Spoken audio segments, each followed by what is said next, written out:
Яз якынлашуы сизелә, кояш нурларын ныграк сибә башлады. Кояш җылысын агачлар да сизә. Кояштан саклау өчен туйларны камыш япма белән каплый башладылар. Туйларны язга таба каплау, аларның язгы кояшта янмасын өчен һәм ботаклары саргаймасын өчен шуның өчен эшләнә.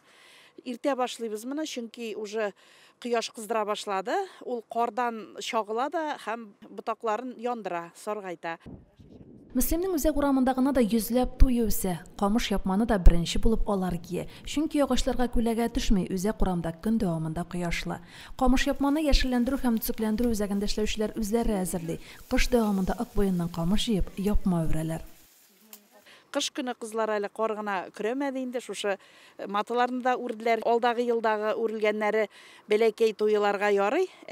Кайберләре бик нык үсеп китте, матур булып, озын булып, аларга инде озынракларны үрдек. Җегетләр кисеп бирде дә, без аны пушаклап үрдек яңадан теплицада. Авыр булдымсы? Юк, авырлыгы булмады. 35 штук бәйләдек. Туйларның төпләре кардан чистартылган, төреп бетергәч агач төпләрен янәдән кар белән каплаячаклар. Март аенда агач төпләрен ачып кайнар су сибәбез ди Розилә Байырханова. Бу агачларны дымга туендыру өчен эшләнә. Римма Авзалова, Динар Минхаҗев, Мөслим телевидениесе.